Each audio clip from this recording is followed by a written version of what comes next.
Hello दोस्तों, तो कैसे हैं आप लोग। आज के इस वीडियो में हम आपको बताने वाले हैं टैली प्राइम में गोल्डन रूल्स ऑफ अकाउंटिंग के बारे में। आज हम आपको बताएंगे टैली प्राइम में गोल्डन रूल्स ऑफ अकाउंटिंग क्या है और और इसी के साथ हम आपको बताने वाले हैं कि आपको अकाउंट्स को कैसे निकालना है। तो दोस्तों, मेरी आपसे रिक्वेस्ट है, आप इस वीडियो को पूरा देखिएगा और अगर आप हमारे इस चैनल पर नए हैं तो चैनल को सब्सक्राइब कीजिए। तो चलिए आज के इस वीडियो की शुरुआत करते हैं। तो जैसा कि हम आपको बता दें, इससे पहले वाले वीडियो में हमने आपको बताया था अकाउंट्स के बारे में। अगर अभी तक आपने वो वीडियो हमारा नहीं देखा है तो लिंक आपको डिस्क्रिप्शन में मिल जाएगा, आप वहाँ से जाकर देख सकते हैं। तो जैसा कि यहाँ पर आपको शो करा रहा है पर्सनल अकाउंट, तो हमारे जो गोल्डन रूल्स ऑफ अकाउंटिंग होते हैं उसमें क्या होता है, हमारे 3 अकाउंट होते हैं जिसमें होता है personal account, real account, nominal account. और इन तीनों अकाउंट के दो दो रूल्स होते हैं और इन दोनों रूल्स पर ही पूरी टैली आधारित है। अगर आप टैली सीखना चाहते हैं सही से तो आपको इन रूल्स को फॉलो करना होगा, तभी आप टैली सही से सीख सकते हैं। तो सबसे पहले हम समझते हैं पर्सनल अकाउंट के बारे में और इसके रूल्स के बारे में। तो जैसा कि यहाँ पर शो करा रहा है, नंबर 1 द रिसीवर मतलब पाने वाला डेबिट, द गिवर मतलब देने वाला क्रेडिट। तो यहाँ पर लिखा हुआ है जो व्यक्ति कुछ प्राप्त करते हैं उन्हें रिसीवर कहा जाता है और उन्हें डेबिट में रखा जाता है। जो व्यक्ति कुछ देते हैं उन्हें गिवर कहा जाता है और उन्हें क्रेडिट में रखा जाता है। तो यहाँ पर द रिसीवर पाने वाला डेबिट, द गिवर देने वाला क्रेडिट। तो ये हमारा पर्सनल अकाउंट का रूल है। तो जैसा कि हम आपको बता दें कि अगर आपको पर्सनल अकाउंट के बारे में नहीं पता है तो पर्सनल अकाउंट के बारे में हम आपको बता देते हैं। तो पर्सनल अकाउंट में ऐसे सभी खाते आते हैं जो व्यक्ति से संबंधित होते हैं, जैसे बैंक, कंपनी, मोहन, राम। तो इस तरीके के जो भी खाते बनते हैं जो व्यक्ति से संबंधित होते हैं वो हमारे आते हैं पर्सनल अकाउंट में। उसी के ये 2 रूल हैं, द रिसीवर पाने वाला डेबिट, द गिवर देने वाला क्रेडिट। तो ये हमारी पर्सनल अकाउंट की डिफिनेशन और इसके रूल्स हैं। अब हम आपको बताते हैं रियल अकाउंट के बारे में। तो रियल अकाउंट का जो रूल है पहला, वो है व्हाट कम्स इन मतलब आने वाला डेबिट, व्हाट गोइज आउट देने वाला क्रेडिट। यानी जब इसमें लिखा है व्यापार में जो भी वस्तुएं आती हैं उन्हें डेबिट में रखा जाता है और जो व्यापार से वस्तुएं जाती हैं उन्हें क्रेडिट में रखा जाता है।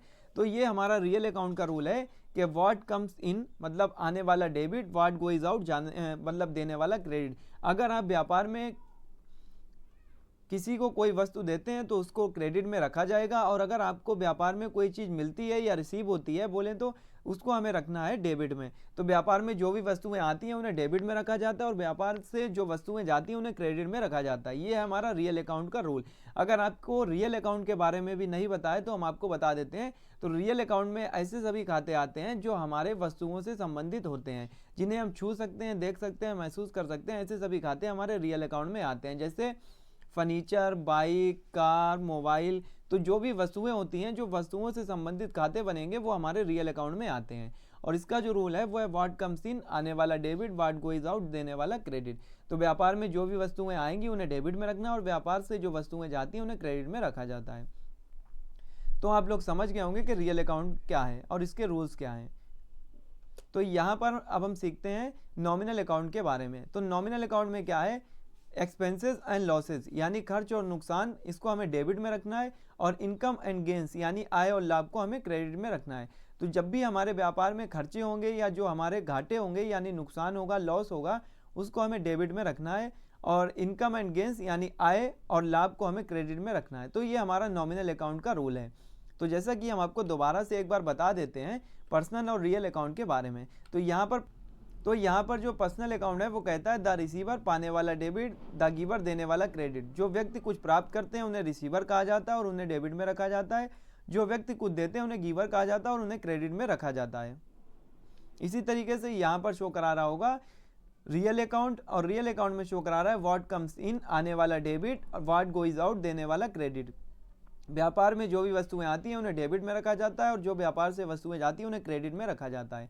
इसी तरीके से यहाँ पर नॉमिनल अकाउंट का रूल्स है, एक्सपेंसेस एंड लॉसेस यानी खर्च और नुकसान डेबिट, कम एंड गेंस यानी आय और लाभ को क्रेडिट में रखना है। और अब हम आपको बताते हैं एग्जांपल देकर कि आपको अकाउंट्स को कैसे निकालना है और आपको ये कैसे पहचानना है कि ये पर्सनल अकाउंट में आ रहा है या रियल अकाउंट में आ रहा है या नॉमिनल अकाउंट में आ रहा है। जैसा कि यहाँ पर एक एंट्री है, मोहन ने 12,000 रुपये का नगद मोबाइल खरीदा। तो यहाँ पर एंट्री है कि मोहन ने 12,000 रुपये का एक मोबाइल खरीदा है नगद में।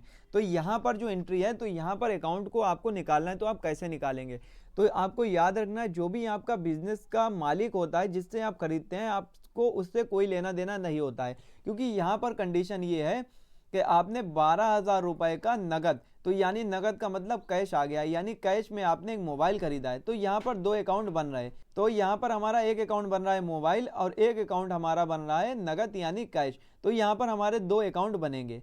तो यहाँ पर ये जो मोबाइल है वो किस में आ रहा है, मोबाइल हमारा आ रहा है रियल अकाउंट में, यानी वस्तु से संबंधित है।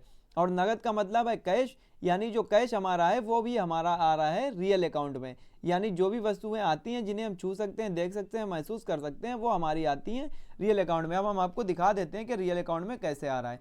तो यहाँ पर रियल अकाउंट का जो रूल है, व्हाट कम्स इन आने वाला डेबिट, व्हाट गोइज आउट देने वाला क्रेडिट। तो व्यापार में जो भी वस्तुएं आती हैं उन्हें डेबिट में रखा जाता है और जो व्यापार से वस्तुएं जाती हैं उन्हें क्रेडिट में रखा जाता है। तो यहाँ पर क्या है, हमारे व्यापार में जो है वो यहाँ पर रिसीव हो रहा है। तो यहाँ पर हमारे जब व्यापार में हमको मिल रहा है तो उसको हमें डेबिट में रखना है, और व्यापार से हमारे कैश जा रहा है तो उसको हमें क्रेडिट में रखना है। तो इस तरीके से आपको टैली प्राइम में या टैली में एंट्री पास करना होती है, यही एंट्री होती है और इसी एंट्री को हमें पास करना होता है। तो यहाँ पर यह कंडीशन आ रही है कि मोहन ने 12,000 रुपए का एक नगद मोबाइल खरीदा है। तो मोबाइल यहाँ पर हमारा आ रहा है रियल अकाउंट में, और नगद यानी कैश जो आ रहा है वो भी रियल अकाउंट में आ रहा है। और मोबाइल हमारे व्यापार में आ रहा है क्योंकि हमने खरीदा तो उसको हमें डेबिट में रखना है, और यहाँ पर कैश हमारे पास से जा रहा है तो उसको हमें क्रेडिट में रखना है। इसी तरीके से हमारी दूसरी एंट्री है, इसको भी हम समझ लेते हैं। यहाँ पर लिखा है राम ने 10,000 रुपए का एक कंप्यूटर मोहन से उधार खरीदा। तो यहाँ पर कंडीशन क्या है कि राम ने 10,000 रुपए का एक कंप्यूटर मोहन से उधार में खरीदा है। तो यहाँ पर जो अकाउंट हमें निकालना है वो हमें निकालना है, यहाँ पर राम ने 10,000 रुपए का एक कंप्यूटर, तो यहाँ पर एक कंप्यूटर आ रहा है तो एक तो हमें निकालना है कंप्यूटर, ये हमारा अकाउंट हो गया। और मोहन से उधार खरीदा है, तो यहाँ पर मोहन को मतलब पैसा नहीं दिया है क्योंकि उधार में खरीदा है।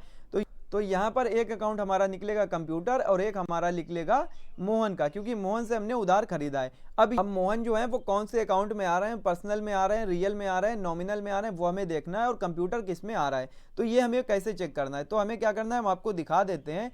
यहाँ पर पीछे आते हैं, तो यहाँ पर मतलब है कि व्यापार में जो भी वस्तुएं आती हैं उन्हें डेबिट में रखा जाता है और जो व्यापार से जाती है उन्हें क्रेडिट में रखा जाता है। तो यहाँ पर कंप्यूटर हमने क्या है खरीदा है, तो यहाँ पर जो कंप्यूटर हमने खरीदा है वो हमने खरीदा है तो व्यापार में आया है तो मतलब डेबिट हुआ है। और यहाँ पर किससे खरीदा है, मोहन से। तो यहाँ पर जो मोहन है उनको हमें क्रेडिट में रखना है, क्योंकि मोहन जो है वो क्रेडिट इसलिए होंगे क्योंकि मोहन दे रहे हैं, और मोहन जो आएंगे वो आएंगे पर्सनल अकाउंट में, क्योंकि ऐसे सभी खाते जो व्यक्ति से संबंधित होते हैं वो आते हैं पर्सनल अकाउंट में। तो मोहन पर्सनल अकाउंट में आ गए और कंप्यूटर हमारा आ गया रियल अकाउंट में। और अब हमें इसको डेबिट क्रेडिट कैसे निकालना है वो भी हम समझ लेते हैं, क्योंकि कंप्यूटर हमारे व्यापार में आया है तो व्यापार में जो भी वस्तु आती है उसको डेबिट में रखा जाता है, और व्यापार से जो वस्तु जाती है उसको क्रेडिट में रखा जाता है। लेकिन व्यापार में वस्तु आई इसको डेबिट में रखेंगे और मोहन को रखेंगे क्रेडिट में, क्योंकि मोहन ने दिया है।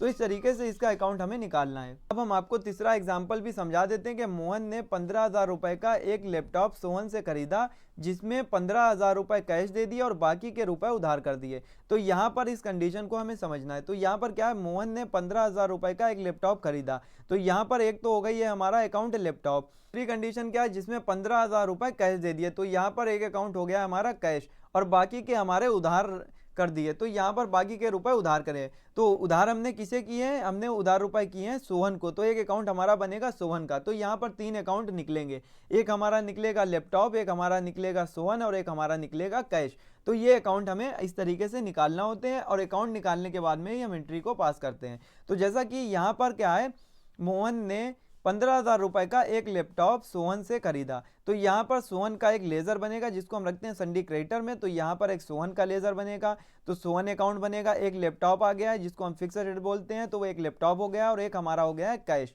अब ये जो अकाउंट है वो कौन से अकाउंट में आते हैं उसको भी हम समझ लेते हैं, पर्सनल में आते हैं या रियल में आते हैं या नॉमिनल में आते हैं। तो जैसा कि लैपटॉप है ये हमारी वस्तुओं से संबंधित है, तो जो भी अकाउंट वस्तुओं से संबंधित होते हैं वो हमारे आते हैं रियल अकाउंट में। सोहन जो है वो व्यक्ति से संबंधित है तो वो आएगा हमारा पर्सनल अकाउंट में, और कैश भी हमारा वस्तुओं से संबंधित ही है तो ये हमारा आएगा रियल अकाउंट में। यानी ऐसी सभी वस्तुएं जिन्हें हम छू सकते हैं, देख सकते हैं, महसूस कर सकते हैं। तो इस तरीके से ये हमने अकाउंट बनाया है।